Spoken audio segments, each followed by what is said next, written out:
kami punya salah satu yayasan yang signifikan, anggota Wonosobo di Mayornya, beliau Indonesia, beliau dan beberapa ternyata hadir. Alhamdulillah. Tadi saya ini berhenti sini apa mau sampai sana? Jadi pagi jadwalnya banyak. Oh, langsung. Orang corona. Sehingga kami langsung ke Wonosobo. Dan Wonosobo itu pagi sudah sampai. Gambaran kami itu mau silaturahmi ke Garut, ke rumahnya Jenggol, rumahnya beliau. Ternyata Garut yang saya dimaksud berbeda. Kalau saya biasa di kampung Garut misalnya, saya lewat jalan ini Garut, kan dekat. Tak carikan.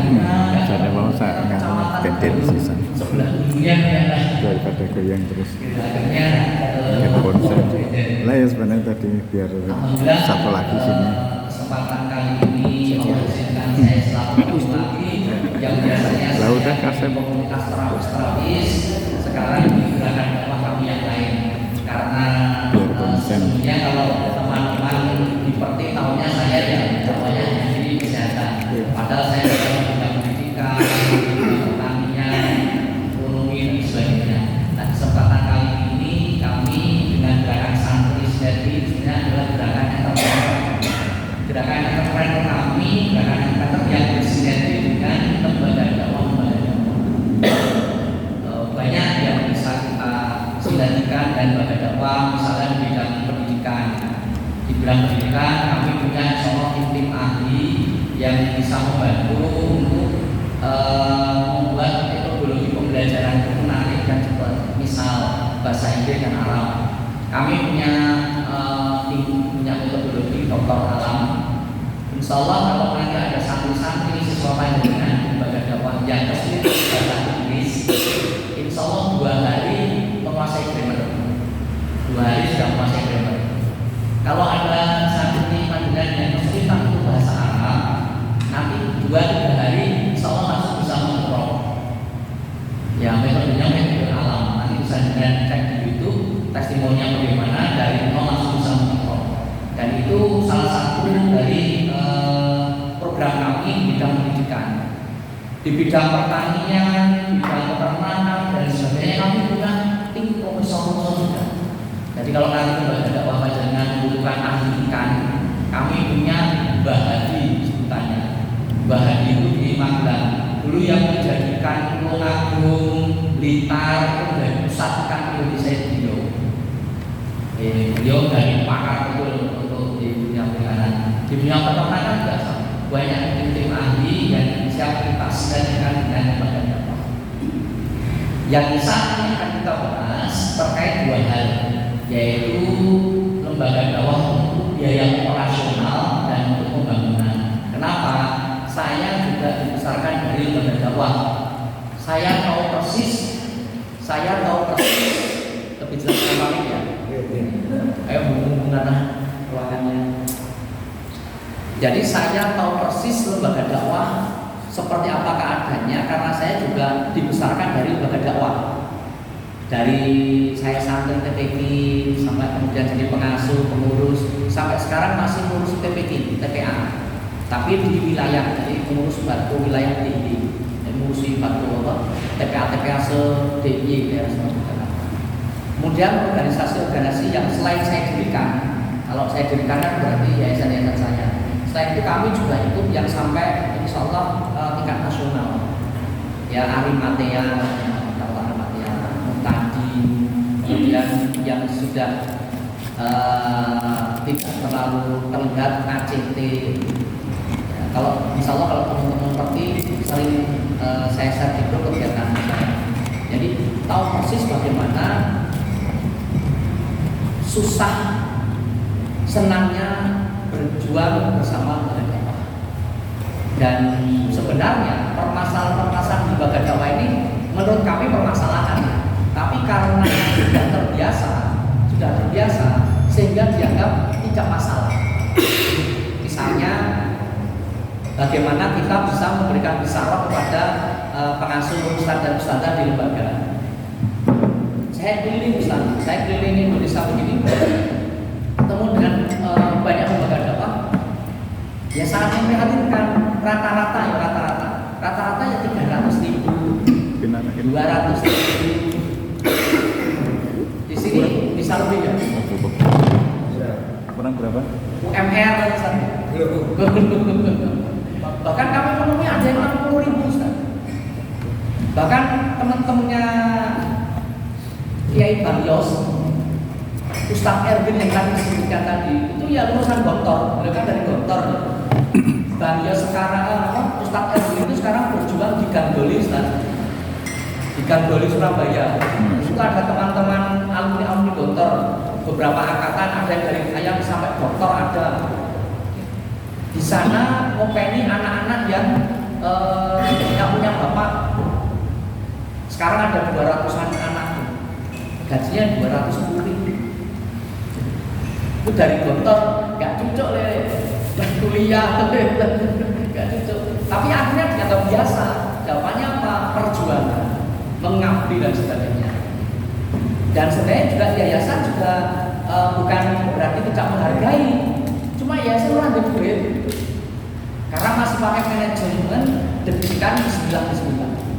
Kenapa deg-degan bismillah? Karena hanya mengandalkan dari donatur, mengandalkan dari kota infak. Padahal kita pasti meyakini bahwa Islam itu nanti di akhir zaman akan memimpin lagi. Insya Allah. Menjadi pemimpin untuk peradaban dunia kan. Nah, saat Islam itu memimpin, suatu hal yang pasti itu kira-kira masjidnya makmur atau enggak? Pasti makmur kan? Kira-kira lembaga dakwahnya itu sejahtera, pasti sejahtera kan?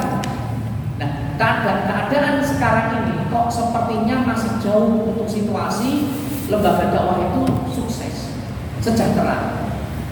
Nah, nanti akan kita kaji permasalahannya kenapa? Permasalahannya. Okay. Saya keliling survei macam-macam. Ada lembaga dakwah itu yang bisa kita contoh. Lembaga dakwah yang bisa kita contoh secara manajemen, bahkan langkah-langkah apa yang mereka lakukan, karena itu salah satu ciri-ciri lembaga dakwah yang akan berperan dalam kejayaan Islam. Ya, kita tentu berharap ketika Islam itu jaya, kita pelaku, bukan penontonnya gitu. Ketika Islam jaya, salah satu pilarnya adalah lembaga dakwah panjenengan. Harapan kan seperti itu. Nah, gimana caranya? Saya contohkan misalnya pondok pesantren Riyadul Jannah Pacet, Desa yang ya, sudah pernah ke sana juga ya, sudah pernah ke sana. Abuya Mahmud Saubari almarhum di Mojokerto. Kalau saya pernah masuk ke ruang kamarnya beliau, ruangan tempat tidur beliau itu ya cuma lesen kasur di bawah tangga. Terus ini CCTV. Tetapi kalau nanti masuk ke ruangan tamu, kamar tamu yang datang ke Riyadul Jannah itu sudah dibuatkan kamar-kamar yang seperti kamar hotel. Ya, bahkan ada yang VIP, VVIP. Nanti di bednya bed seperti hotel kualitasnya, kemudian kamar mandinya shower, air hangat.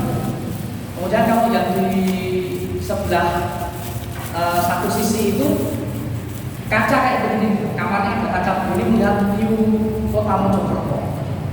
Dan itu setiap Jumat juga santrinya bisa ditebar di masyarakat itu untuk bakti sosial, bantu masyarakat. Itu lembaga doa luar biasa, tanpa minta-minta. Tapi apa yang dilakukan? Karena Abuya Mahmud Saubari itu punya warung makan jumlahnya 50 cabang. 50 cabang. Ada juga masjid-masjid yang bagus bisa kita contoh ya.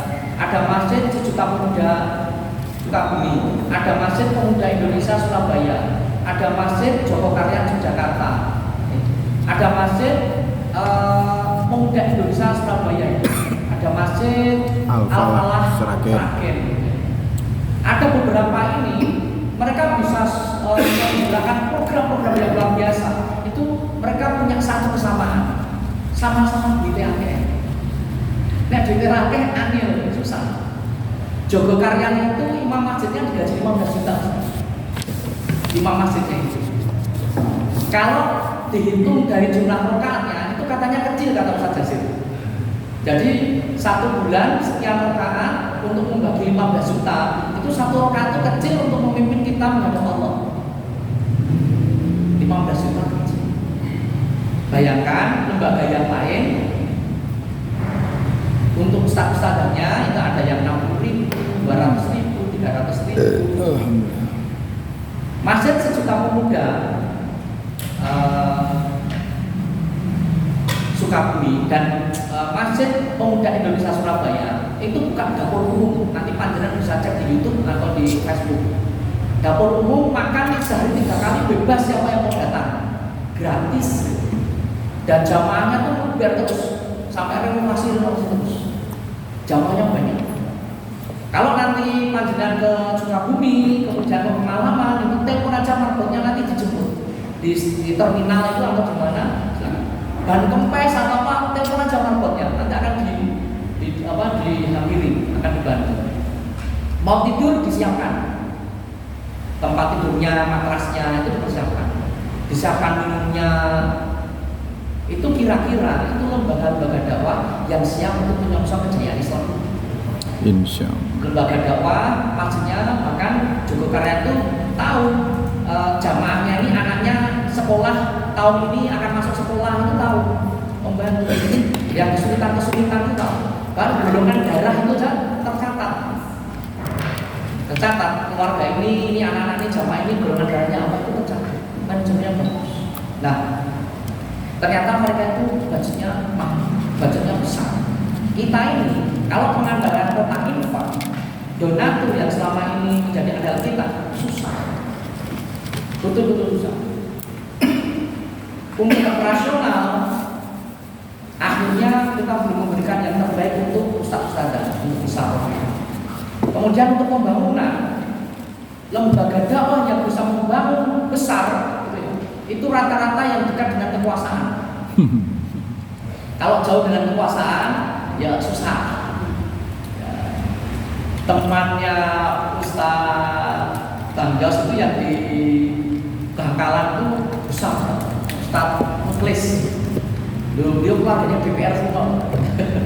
Jadi pembangunan ini minta enak. Kalau di tetangga saya ada juga pemain besar, Gus Miftah. Di mana besar? Jokowi ke sana, Prabowo ke sana, Bahlil ke sana, semuanya ke sana. Tapi sebagian besar yang kami keliling, kami survei, kami silaturahmi, itu pembangunan itu banyak sekali yang lakukan. Ada yang fondasi sampai 15 tahun, fondasi 7 tahun. Jadi itu kira-kira itu peletakan batu pertama sekaligus yang terakhir. Karena didiamkan, nunggu apa? Nunggu muksini, nunggu orang yang mau donasi. Ketika pengurusnya itu nggak terampil, nggak dekat dengan kekuasaan, tidak begitu rajin untuk cari donatur. Nah, kita itu untuk menjadi seperti masjid-masjid tadi, lembaga tadi, langkahnya itu salah. Hal ini bukan berkaitan dengan kemampuan atau sumber daya manusia, tapi berkaitan dengan mindset. Kalau panjenengan itu dari awal, dan itu bisa dimaklumi dari TPQ-nya buat proposal, remaja masjid buat proposal, nanti pemudanya juga buat proposal, takmir masjid buat proposal, semua proposal. Jadi sejak kecil, yang saya juga mengalami kecil, itu sejak kecil sudah diajari bikin proposal. Terus maka itu akan mempengaruhi langkah kita. Ketika langkahnya itu kemudian kita menjadi terampilnya adalah terampil buat proposal. Lembaga dakwah, organisasi yang banyak kegiatannya mesti semakin banyak minta-minta. Kan begitu. Jadi saya di Batu itu di bidang usaha dan kesejahteraan. Saya di Rayon ini berarti kecamatan. Di kecamatan awalnya ya seperti kalau ada kegiatan minta-minta. Kemudian semakin kegiatannya meriah, ada santri dan lain sebagainya. Semakin organisasi itu bagus, saya ya harus semakin sering bikin proposal, semakin sering minta-minta. Yang akhirnya saya buat badan usaha milik Batu. Kas itu bisa tembus sampai 30-50 juta. jualan madu, jualan macam-macam. Terus saya ditarik ke tingkat provinsi untuk perubahan karena sama, Bantu yang rayon, yang daerah, yang provinsi semuanya minta proposal. Nah, ketika panjenengan itu mindsetnya ada sentuhan sedikit entrepreneurship-nya sedikit saja, jenengan akan terdidik dan semakin lama semakin besar. Besarnya besar di dalam hal berwirausahanya. Jadi di barat mindset ini menentukan.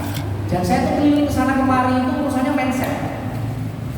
Kalau modal usaha, banyak orang yang mengatakan nggak punya modal. Banyak juga pesantren dikasih modal, dikasih kambing, dikasih ikan, bubar juga. Saya banyak membantu personal yang ingin survive untuk keluarganya. Alasannya kenapa nggak berwirausaha, nggak punya modal. Setelah dikasih modal juga nggak jalan. Jadi itu bukan permasalahan modal. Modal nanti bisa bertemu dengan orangnya, bisa ke BMT, ya, bisa kerjasama, macam-macam caranya. Dan sudah dicontohkan oleh Rasulullah, dicontohkan oleh Abdurrahman bin Auf ketika hijrah itu tanpa modal, hanya lobby aja untuk usaha. Nah, saya ini keliling ingin merubah mindset. Paling tidak untuk operasional ada, untuk pembangunan ada. Ya. Terus kami mencoba mengkaji kira-kira usaha apa yang tepat untuk lembaga dakwah, yang modalnya kecil, resikonya kecil, potensinya besar. Jawabannya untuk saat ini itu adalah affiliate. Sudah ada yang sudah paham affiliate? Tahu ya? Tahu saat ini, Masya Allah. Saya di beberapa tempat kakak kiai sepuh nggak paham. Jadi harus menjelaskan. Affiliate itu seperti maklar, menjualkan produknya orang. Dan kita akan bekerja sama dengan platform terbesar di Indonesia. Sahabatnya ibu-ibu.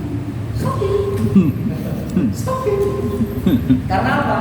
Sekarang pete saja dijual di Shopee. Betul ya? Berambang, bawang dijual di Shopee. Semua hal ada di Shopee. Awalnya saya juga, istri saya kok sedikit-sedikit ada paket. Bahkan, Bang, mau berapa lagi kok sama di Shopee? Ternyata di Shopee itu jauh lebih murah daripada beli di toko. Istri saya mau beli apel Malang, itu langsung ke Malang, lewatnya Shopee.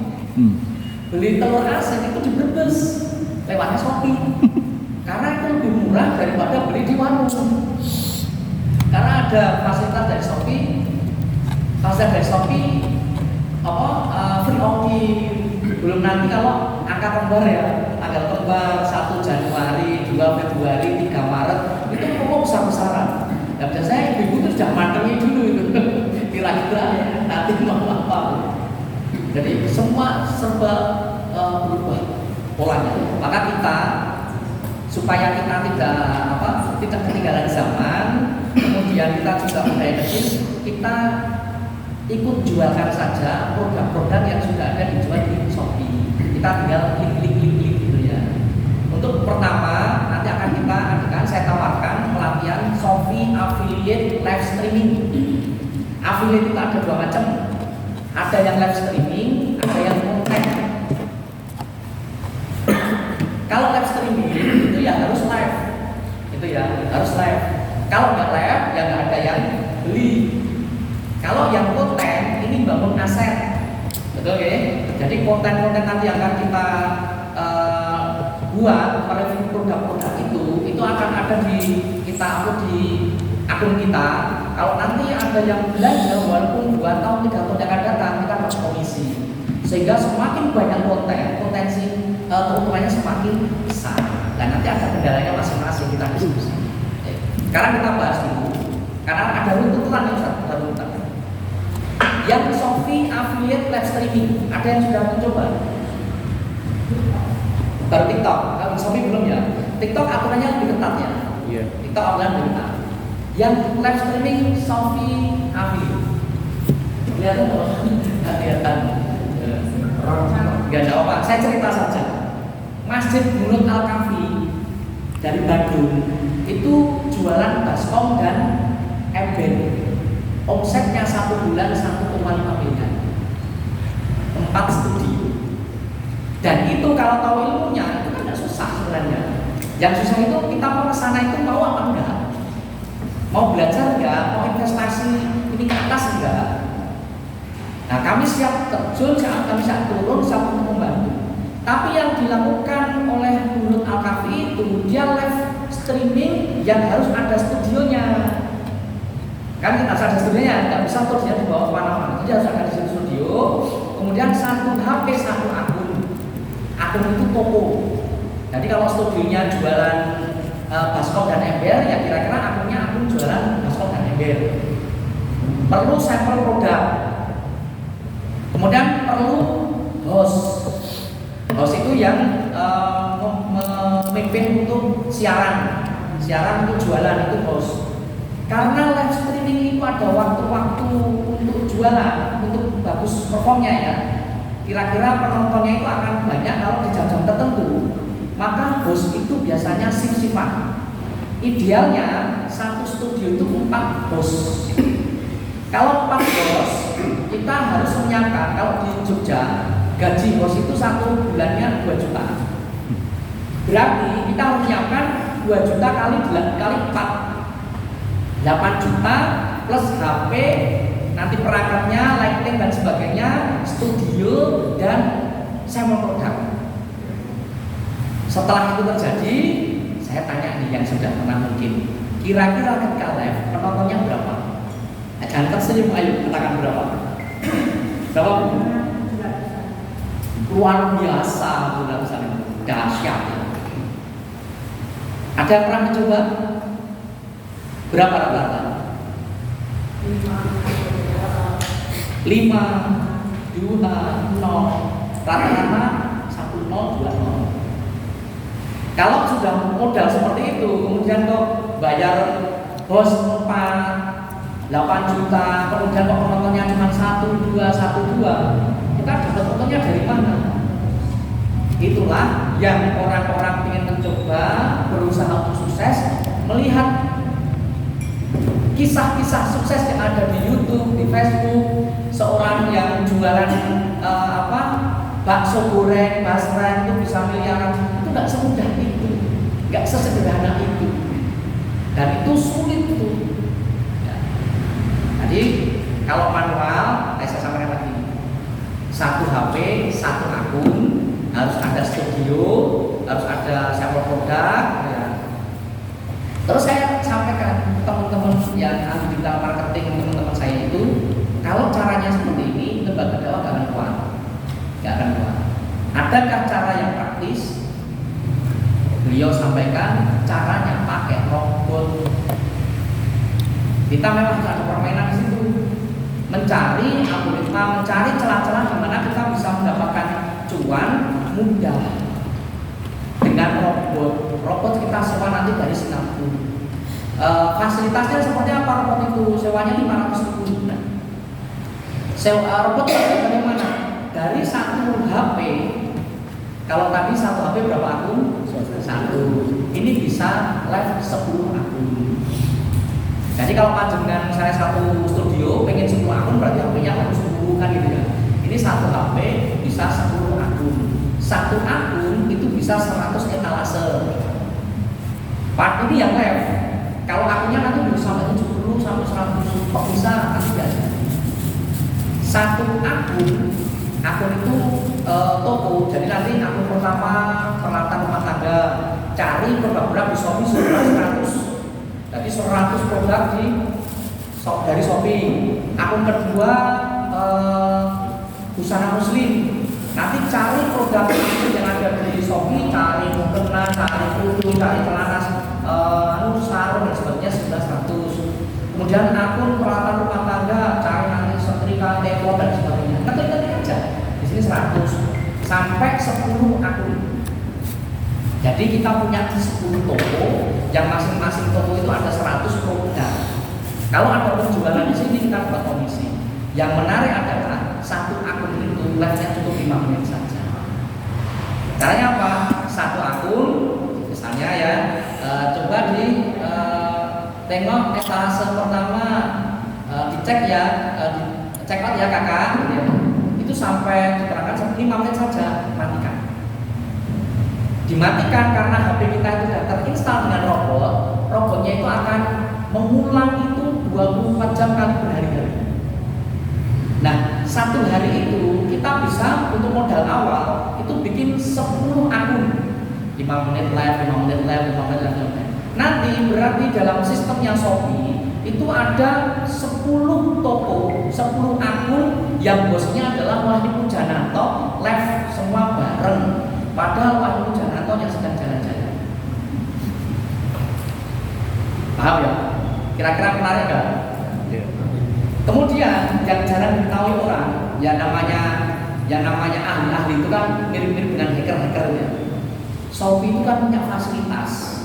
Akun live pertama itu trafficnya bagus. Live pertama, ketika dia istirahat di hari yang sama bahkan, ketika dia istirahat nanti akan diteruskan hari jam setelahnya, itu fasilitas bagus ini sudah cabut. Maka sistem kita yang namanya nakali ya supaya kita itu trafficnya bagus, 10 itu live pertama dan terakhir. Jadi robot tadi kan live kan ya, dibiarkan saja selama berhari-hari sampai nanti di ban 10 akun ini kadang tidak bareng, kadang satu dulu baru. Nah ini sudah ada komisi, ini diambil komisinya. Yang tadi kosong tadi ada akun baru. Yang ini, yang lama, yang ban ini 1 bulan kan aktif lagi. Kalau ini dipakai sudah ada dapat fasilitas. Nanti penontonnya tetap 1 2. Tapi kalau live pertama itu penontonnya bisa 500, 700. Baru beberapa menit saja kadang sudah 100 sekian. Dan sebenarnya ada saya contoh dashboard ya. Bagaimana satu akun rata-rata pendapatannya 100.000 sehari satu akun. Jadi menarik. Tapi kalau kita live ibarat perang tanpa ngerti apa-apa, begitu polos, itu yang sukses-suksesnya itu tidak sepolos itu.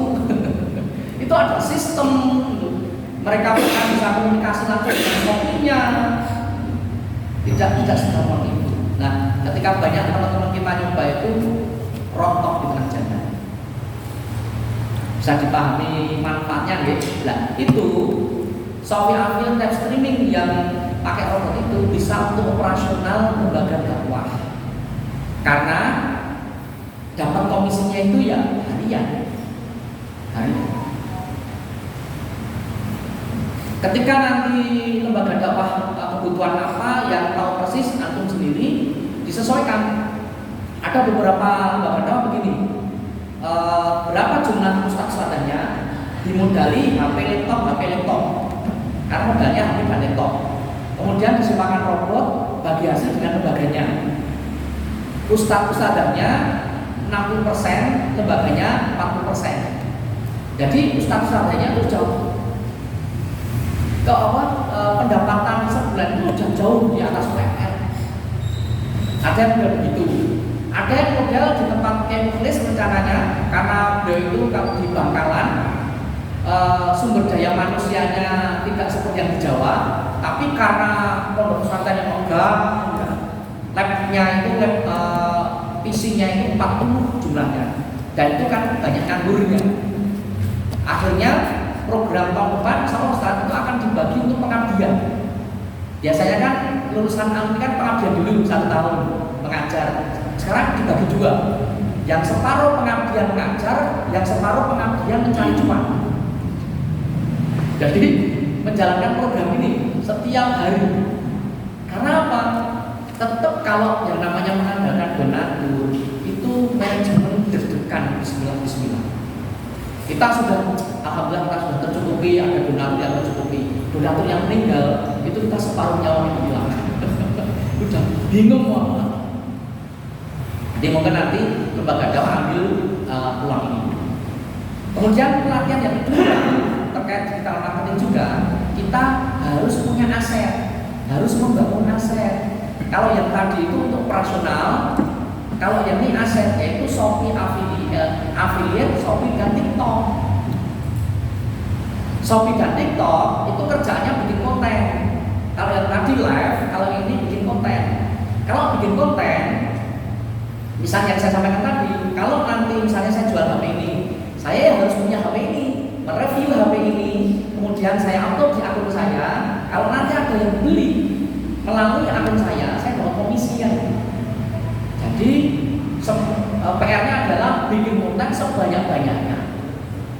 Sekarang saya tanya, Bunda sudah TikTok, penghasilan sebenarnya sekarang berapa Bunda?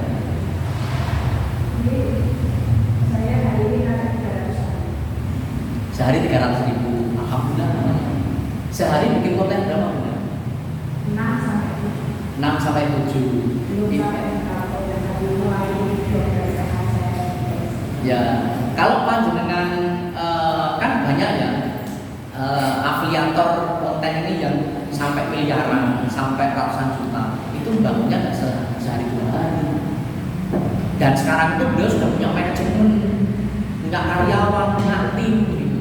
Jadi banyak yang mencoba enak jadi afiliator, gitu. Mencoba nggak kuat. Yang pertama sampel produk, yang kedua konsisten bikin konten. Algoritmanya untuk saat ini ya. Kalau kalian ingin mengikuti mereka, itu sehari itu 30 konten.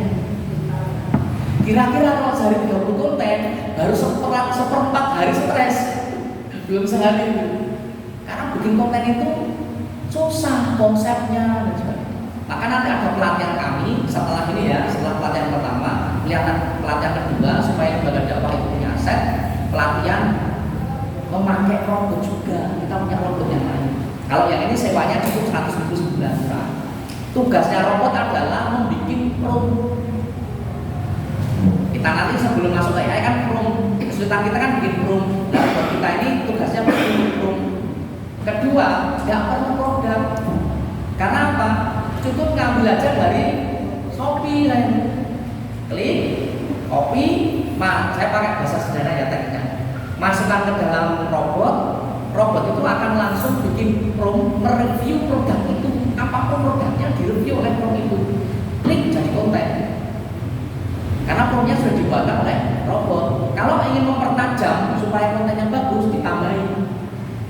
Nah, kemarin saya ada teman yang dari Ngawi itu mencoba robot kita itu jualan minyak wangi parfum. Ya, karena nggak ada sampel ya pakai robot itu cukup. Yang dijual itu apa? Mereknya masukkan ke dalam robot, muncul prompt, mereview produk itu, ditambahi kata-kata Sahroni. Karena waktu itu yang lagi benda-bendanya Sahroni yang digerebek itu loh. Diklik jadi konten itu Sahroni bukan parfum. 3 konten Sahroni kan ya Sahroninya bener. Kesulitan kita pakai AI kan karena prompt. Ya itu bisa itu mirip sekali itu ya karena ada robot yang membikinkan prompt. Jadi sehari kita mau bikin 30-50 konten cepat. Tapi saya nggak menyarankan pakai manusia begitu. Kalau saya kontennya cukup misalnya produk ini kadang hanya kelihatan tangannya mereview produk itu aja. Produknya direview dengan cantik. Nanti kita bisa atur lewat robot. Kira-kira memudahkan dari sebagai pelaku itu ya. Nah, kalau panjenengan mencoba 5 konten saja Bunda sehari itu dengan pusing juga. Sulit untuk menyambi gawean liyane karena apa? Bikin konten itu tidak segampang itu. Apalagi nanti harus ada sampel-sampel itu. Susah. Nah, itu pelatihan yang kedua. Yang ketiga, kalau yang pertama tadi Ustaz untuk mendapatkan puluhan juta apa? Insya Allah. Kalau yang aset tadi untuk ratusan juta insya Allah. Nah, kita bicara yang miliar-miliar. Jadi sebelum miliar ini ada tahapannya biar nggak kaget. Yang miliar itu peran kita wajib punya produk. Sudah bukan menjualkan produk orang, tapi produk kita yang dijualkan orang. Nah, posisi itu betul modal. Posisi ini kita seperti posisi pemilik SR12, pemilik NASA, pemilik HPA, pemilik PT Bariklana dan lain sebagainya. Karena itu sebenarnya tidak susah. Mereka berkembang besar itu karena jaringan. Jaringannya ini siapa? Kita. Yang jual siapa? Kita. Yang beri siapa? Kita. Kenapa nggak lembaga dakwah ambil alih posisi itu? Pesantren punya santri, punya wali muridnya di sana, punya alumni. Kenapa lembaga dakwah nggak punya susu kambing sendiri, nggak punya madu sendiri, nggak punya skincare sendiri? Nah, kami siapkan pengusaha-pengusaha ini siap bekerja sama dengan lembaga dakwah. Yang notabene pengusaha-pengusaha ini adalah yang diajak kerjasama oleh mereka itu. Contoh SR12, saya kasih contoh. SR12 itu Pak Tony Firmansyah untuk produk susu kambing itu belum punya pabrik. Pabriknya ngambilnya di Madura, Makro namanya. Kalau harganya sekitar sekarang 60 ribuan kan ya SR12, itu kalau ngambil di sana paling 17-18. Skincare kita juga punya bagus-bagus, namanya Makro. Nah, kalau sudah Makro begitu, jual melalui jaringannya dan jual menggunakan sosial media. Misalnya Shopee, jual di Shopee, daftarkan sebagai afiliasinya, nanti linknya itu kirim ke kami akan kirim ke afiliator yang jumlahnya ribuan itu dengan kami. Jadi produk kita akan dijual bersama-sama. Paham maksud saya? Kalau sendiri-sendiri susah. Bahkan produknya pun kalau misalnya satu lembaga itu nggak mampu modalnya, ya bisa bersama-sama gabungan. Nanti diserahkan kepada masing-masing sesuai modalnya. Namanya makro. PT BES masih makro, NASA masih makro, PT Barindana masih makro. Bahkan saya salah satu supplier perusahaan itu. PT Barindana saya konsulting. Kalau yang teman seperti kan sudah tahu magnesium gel ya, yang saya jual ke teman-teman itu saya sudah supply ke perusahaan dengan merek mereka. Saya konsulting. Yaitu nanti akan kita dampingi sampai punya produk sendiri, perusahaan sendiri. Itu nanti nilainya miliar-miliar. Saya contohkan misalnya minyak kutus-kutus. Kenal ya minyak kutus-kutus ya? Tahu ya? Sudah pernah coba? Beberapa sudah ya? Berarti artinya tidak semua pasar, artinya minyak kutus-kutus itu juga nggak kemudian bestseller kan?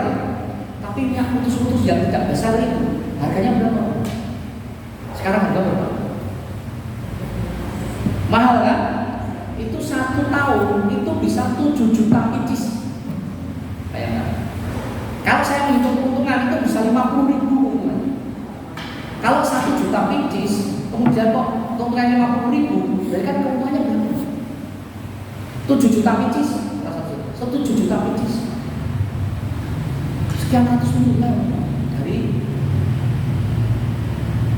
minyak kutus-kutus. Susu kambingnya Tawalin yang naik ya, jenengan survei di kampung panjenengan itu yang minum etawalin berapa? Kan nggak banyak juga sebenarnya. Itu bisa sampai 1 bulan itu 2 juta biji. Kalau 2 juta biji ngambil keuntungan 3.000 saja, berarti 6 miliar. Yang ini yang menjadikan sebenarnya produk yang nggak seperti produk retail lainnya ya, seperti susu SGN dan sebagainya, nilainya tinggi, itu pun potensi pasarnya besar. Dan potensi pasar itu, marketnya itu adalah kita. Coba lihat perusahaan-perusahaan itu, mereka rata-rata brandingnya muslim. Kalau panjenengan kenal bos-bosnya belum tentu muslim ya. Nah itu pada bisa untuk kalau yang motor ada helm jaket yang jadi bisa dipahami maksud tujuan kami misalnya gerakan dakwah ini harus ada serta entrepreneurship. Kenapa kok pede sekali? Karena seperti Masjid Gunung Al-Kafi itu yang misalnya 1,5 miliar itu bukan pelatihan gratis. Pelatihannya hanya pelatihan manual, nggak pakai robot. Itu setiap malam Ahad itu pesertanya 500 orang dibatasi. Tapi yang datang itu hampir semuanya mewakili pribadi, tidak ada yang mewakili lembaga dakwah.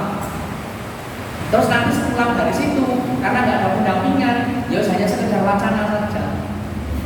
Karena seperti ini tuh harus ada pendampingan. Tahap 1, tahap 2, tahap 3 terus didampingi. Coach harus ada coach. Kalau tahu pentingnya coach, seperti Dewa Eka Prayoga ya. Kenal ya Dewa Eka Prayoga, kenalan ya.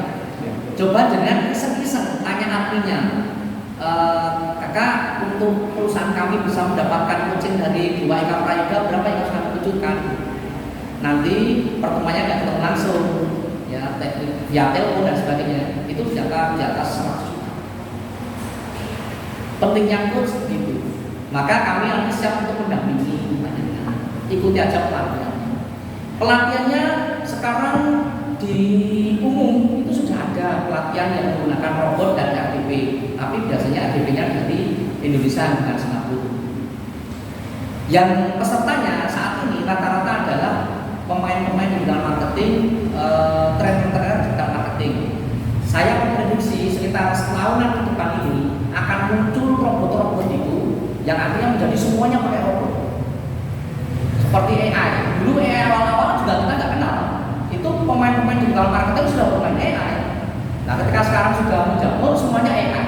Teman-teman digital marketing itu sudah maju lagi AI yang lain. Terus, maka robot ini nanti sebentar lagi akan banyak pemain-pemain afiliator pasti pakai robot. Karena untuk mengikuti algoritmanya itu sulit untuk manual. Musuhnya semua pakai robot. Dan pelatihan di sana kalau 20 orang begini, misalnya asal begini, itu 2,5 juta. Nanti saya kasih linknya kalau ada yang mau itu. 2,5 juta. Kemudian untuk pelatihan yang privatnya di kantor ada 5-6 orang, itu biasanya 5 juta. Kalau satu orang dengan 7 juta. Kalau panjenengan ingin dibuatkan manajemennya sekalian, tadi dicarikan karyawannya, dicarikan laptop dan HP-nya, semuanya komplit dalam bentuk PT, itu 400 juta. Terus pelatihan kita untuk lembaga dakwah berapa? Harganya saya simpan dulu. Karena ada kaitannya dengan yang kedua. Program pertama tadi ya, insya Allah silakan nanti untuk pelatihannya kita akan adakan. Program kedua adalah program pembangunan di lembaga dakwah. Ya, alhamdulillah saya bersinergi dengan Kiai Haji Hamdan Baisuni Hashim. Beliau adalah Ketua Dewan Dakwah Islam Indonesia di Kabupaten Sukabumi. Beliau pengurus Majelis Ulama Indonesia di Kabupaten Sukabumi. Beliau punya pesantren, punya lembaga pendidikan kurang lebih sekitar 1000-an pesantrennya. Sekarang dijalankan oleh putra-putranya. Beliau punya biro umroh dan lain-lain, usaha. Nah, beliau ini punya grup ada 800 muslimin, 800 orang itu orang Arab semua, Arab Saudi semua, yang mereka merupakan relasi dari Kiai Hamdan Baisuni Hashim, dan mereka ini sepakat karena dibuat grupnya itu adalah grup menabung. Jadi mereka itu menabung, itu personal, sehingga nilai nanti nggak gede banget karena menabung. Kami tidak menjadikan uang miliar itu enggak. Tapi ini real, ada 800 orang teman-temannya kami yang ya seperti kita misalnya komunitas itu kita menabung, itu ada 800 orang menabung dan siap untuk disalurkan ke Indonesia untuk pembangunan di atas lahan lapangan. Sehingga nanti teknisnya juga gampang. Proposal panjenengan tidak diseleksi oleh lembaga, oleh yayasan atau dibeli enggak. Tapi proposal panjenengan kami minta dalam bentuk PDF. Bahasa Indonesia dan Arab. Yang Indonesia untuk Hamdan, yang Arab nanti langsung dikirimkan di grup itu. Jadi di grup itu seperti lelang. Nanti akan muncul banyak proposal dari Hamdan. 800 orang ini akan melihat satu persatu biasanya. Oh, saya ambil ini, saya ambil ini, saya ambil ini. Sangat sederhana. Kemudian pencairannya bagaimana? Kalau sudah di ACC, pencairannya itu wajib musimnya itu datang. Karena apa? Sekarang tidak bisa transfer. Kalau panjenengan ditransfer sekian miliar, transfernya itu uang panjenengan itu tidak bisa diambil, jenengan dipanggil polisi. Jadi kayak kata charity itu tidak bohong. Kata charity itu ada lembaga yang menghimpun muslimin, dananya dihimpun dulu di yayasan itu, kemudian dijadikan paket-paket. Nanti bentuknya juga sama karena sudah ada perhitungannya. Sekarang kata charity sudah dibubarkan, sudah dicabut oleh pemerintah Indonesia Raya kita yang terima. Jauhnya Pak Jokowi. Kenapa? Dengan alasan menyalurkan dana teroris. sekarang tidak ada yayasan lembaga yang bisa menyalurkan. Kalau ada dari Arab Saudi itu dalam bentuk pangan dan pangan, tidak boleh dana. Dan nanti ya itu ada triknya, pakai kedutaan, pakai dolar dan sebagainya. Nanti kemudian dia akan langsung saya tanyakan teknisnya saja. Tapi musimnya masih datang. Kemudian menunggu sekitar 2 hari untuk meletakkan batu pertama, baru nanti bentuk. Sangat sederhana. Saya awalnya ketika diajak Kiai Hamdan untuk membantu mencari pemohon, saya kurang tertarik. Karena apa? Memang banyak oknum-oknum yang di lapangan itu menipu. Saya pelajari, saya tanyakan ke lembaga-lembaga itu, yang menipu itu ciri-cirinya seperti apa? Langsung tersebut satu lembaga, namanya Qatar Foundation. Saya berani mempertanggungjawabkan itu. Pernah ya? Qatar Foundation itu adalah ex dari Qatar Charity yang sudah dibubarkan, mendirikan lembaga namanya Qatar Foundation. Itu niat dari awal sudah mau nipu, karena nggak ada akses. Jadi kalau nanti di tempat pelajaran ada mendatangi pakai seragam profesional itu Qatar Foundation itu pasti. Itu yang menjadikan dakwah kita seperti ini menjadi repot, terfitnah itu. Ya kalau kayak kuair baru sudah itu nggak ada bantuan bantuan. Di Wonosobo asal jam berapa?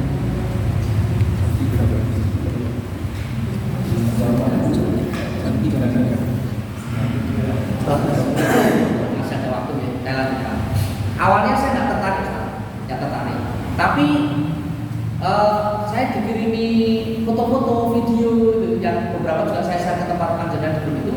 Ternyata musimnya datang langsung, musimnya peletakan batu pertama, musimnya makan bareng bersama jamaah, ya musimnya kemudian ketemu dengan aku memberikan tausiah. Saya mulai tertarik. Semoga bermanfaat untuk lembaga dakwah. Saya mau, ya, tapi saya ikut dulu. Saya ingin tahu polanya dulu. Jadi saya ngikutin timnya Kiai Hamdan. Kalau saya seperti ini kan berdua bulan ini. Saya ikutin polanya. Ternyata ada beberapa yang harus diperbaiki. Jadi polanya ini satu ini. Setiap lembaga dakwah yang mengajukan itu harus bayar biaya akomodasi kedatangan Kiai Hamdan untuk survei. Kisarannya sekitar 2 juta sampai 4 juta, tergantung lokasi. Waktu itu saya mengikuti yang Kebumen, Selawi, Tegal. Saya mengikuti, saya memperhatikan saja. Oh begitu. 2 sampai 4 juta itu banyak lembaga yang tidak mampu. Sebenarnya mencarikan uang juga bisa, tapi karena resikonya itu, karena oknum tadi kan resiko tinggi, banyak yang nggak mau. Tetapi tetapi banyak juga yang mau. Akhirnya Hamdan mendatangi yang mau kan gitu ya. Nah, setelah datangi itu ternyata beberapa hal juga harus diluruskan. 1, pemohon yang membayar biaya akomodasi kedatangan Kiai Hamdan itu, saya lihat mindsetnya, pola pikirnya itu, sepahamnya saya itu bukan biaya akomodasi, tapi itu adalah mahar. Betul tidak dengan posisi itu? Lembaga saya sudah keluar 2 juta, harus cair sekian miliar. Padahal akadnya kalau akomodasi kewajiban Kiai Hamdan ya kedatangan. Pola pikir itu ternyata mempengaruhi nanti prasangka-prasangka ke belakangnya. Proposal yang baru diumumkan 1 hari, tanyanya 5 kali. Terus berprasangka apalagi di grup sampai nanti mencaci maki. 2, para pemohon ternyata banyak juga yang tidak konsekuen. Setelah didatangi nggak mau bayar. Saya tahu sendiri, saya tahu persis. Kemudian ada yang menawar, saya mau membayar, kamu mau bayar kalau dananya sudah cair. Ya Kiai Hamdan pamit juga langsung ngobrol di mobil, jangan kalau dananya mau cair alihkan aja. Kemudian timnya Kiai Hamdan dari orang-orang yang tidak membayar, kalau nggak membayar tadi di mobil itu ya diteleponi, dihubungi, gimana nggak bayar langsung. Jadi ini dakwah suasananya gak enak semua. Dari pihak pemohon juga yang muncul prasangka-prasangka, dari si timnya Hamdan, terus datang pernah dibayar. Walaupun saya tahu ya Hamdan betul, kemudian proposal ini diajukan ke sana, ini walaupun ke di grup, tapi juga dikirim ke Jabri-Jabri, saya tahu. Jadi ini dakwah menjadi bermasalah yang awalnya semuanya ingin kebaikan jadi sebuah suasana yang kondusif. Pemohon itu butuh dana, itu juga sebuah kebaikan karena bukan untuk dirinya sendiri, untuk lembaga. Muslimin itu juga butuh jariah. Tapi karena teknisnya itu penuh dengan goror, maka rasanya itu nggak berkah. Dakwah itu orangnya cuma sekedar untuk-untukan. Nanti akhirnya karena ditanyakan terus komunikasi putus. Maka Kiai, saya siap bahwa panjenengan ke seluruh Indonesia ini, karena kalau teman-teman ini pasti paham, saya itu kan sebelum keliling ya, roadshow sampai aja naik mobil sendiri tanpa akomodasi khusus. Saya siap bawa panjenengan, karena Ki Hamdan itu kalau kurang data pemohon itu muslimin datang bawa 15 itu ya pulang, nggak ada pemohon. Maka Ki Hamdan idealnya itu pemohon itu ada dulu, datanya ada dulu. Ketika muslimin itu siap itu sudah ada calon pemohonnya. Oke. Jadi saya siap dan Ki Hamdan asalkan pakai cara saya. Untuk apa? Untuk menjaga marwahnya Ki Hamdan, menjaga marwahnya para pemohon yang notabene juga kiai-kiai, dan marwahnya dakwah ini. Seperti apa? Kita kombinasikan dengan gerakan dakwah saya santri sejati bagan dakwah. Caranya gimana? Kita akan adakan pelatihan affiliate tadi ya yang saya sampaikan. Biayanya 1 juta. 1 juta. Ya kalau umum kan mahal, 1 juta. Nanti lembaga dakwah yang mengikuti pelatihan affiliate akan saya temukan dengan Ki Hamdan, silakan membuat proposal gratis. Itu cara yang menurut saya bijaksana. Walaupun dana affiliate nanti sebagian besar akan saya berikan kepada Ki Hamdan untuk akomodasi. Paham maksudnya ya? Jadi nanti yang ada itu adalah saling mendoakan. Karena sesungguhnya kalau dana wakaf ini yang bisa kita ikhtiarkan itu adalah bikin proposal sebaik mungkin, disampaikan ke sana, tawakal. Kita nggak bisa apa-apain. Yang punya uang muslimin kok. Tapi kalau affiliate itu bisa kita. Ya dengan nanti di pelan-pelan. Kalau sekarang itu anak-anak muda sekarang punya penghasilan 19 tahun, punya penghasilan miliaran banyak, 20 tahun, tapi rata-rata mereka itu cindu-cindu. Karena mindset mereka itu dari awal itu memang sudah sentuhan partnership oleh orang tuanya. Kalau kita dari lembaga dakwah zakat jadi proposal. Nah ini tidak ada kata terlambat, tidak ada kata terlambat. Semoga nanti lembaga dakwah mulai beralih. Realnya, jalur ini. Karena jalur ini, mindset ini penting. Mindset ini mempengaruhi perilaku kita, upaya kita. Kalau mindset kita tetap akan proposal, berarti semakin lama semakin canggih membuat proposal, semakin banyak relasi donaturnya, berarti semakin canggih kita. Kalau kita nanti berupaya sekarang sampai affiliate dulu, melangkah nanti jadinya ya insya Allah jadi pengusaha yang saja besar, dan itu sebenarnya yang diharapkan Rasulullah. Bermuamalah, berdagang. Rasulullah ini kok satu hal yang dilakukan walaupun sekali itu bernilai sunnah. Contoh, kan gitu ya. Rasulullah pemakannya pakai 3 jari. Rasulullah minumnya seperti ini, bismillah, 3 teguk alhamdulillah. Itu menjadi sunnah. Nah, Rasulullah itu dagang 25 tahun. Bapaknya Rasulullah dagang meninggal dalam keadaan safar dagang.